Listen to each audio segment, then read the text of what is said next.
Di dalam Islam, hubungan rumah tangga yang bersifat romantisme itu untuk mereka sendiri. Makanya dikatakan di dalam Al-Quran itu adalah laki-laki adalah pakaian bagi wanita, wanita adalah pakaian buat laki-laki. Artinya gini, kalau Mas pakai baju ini yang nempel langsung di kulit Mas adalah baju Mas. Nah, begitu pun dengan istri bagi suami, suami bagi istri.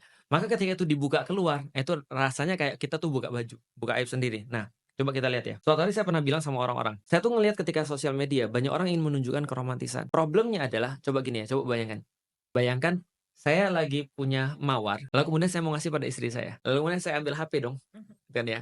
Kan ini kan kondisinya kan yang nggak banyak orang tahu kan saya lagi gini nih. Mhm. Bukan yang orang tahu kan saya cuma begini nih. Tapi kan kejadian saya begini nih. Atau ada orang yang kameramen di belakang saya. Sayang, ini buat kamu sayang, misalnya gitu kan ya. Terus kemudian istri saya tuh, oh makasih banget Abi, gini segala macam misalnya dia merasa senang.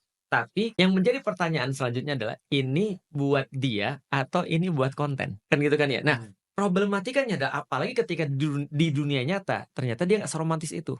Maka seorang istri nanti akan bertanya, "Ah, kamu kayak gitu cuma untuk konten aja." Tapi sama aku nggak gitu. Nah, makanya sebenarnya di dalam Islam tidak harus semuanya dipublis.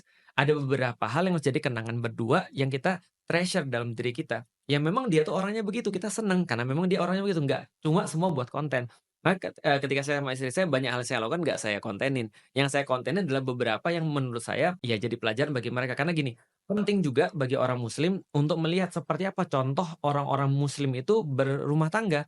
Misalnya ketika Mas Indra, Mbak Niki jalan keluar menunjukkan bahwa, pada orang-orang bahwa, "Ini loh kami ini berpasangan dengan satu nilai seperti ini," kan nunjukin orang luar. Bagi orang, "Oke ini adalah couple goals gue," misalnya. Mhm. Tapi misalnya kalau ada orang yang mohon maaf ya, setiap apapun harus dikontenin, itu dia nggak punya private area. Itu saya pikir apa ya kayak semuanya habis dikontenin aja udah.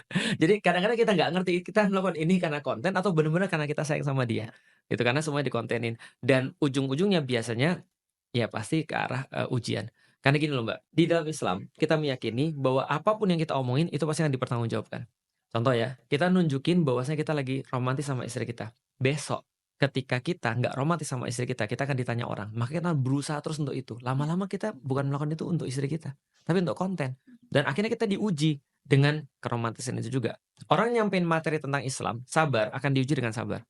Orang menyampaikan materi tentang parenting, akan diuji dengan parenting biasanya. Orang, menyampaikan bagaimana cara romantis rumah tangga, biasanya akan diuji dengan masalah rumah tangga. Itu biasanya sih begitu. Oke, baik Mhm. Ustadz. Dan selama pernikahan tuh pasti, apa ya, suami istri ada saatnya tidak satu pendapat gitu kan Ustadz, Iya, ada heeh. perbedaan pendapat atau enggak jutek-jutekan lah, berantem gitu. Itu gimana ya Ustadz kalau misalkan Mhm, kita suami istri tidak sedang satu pendapat? mmm,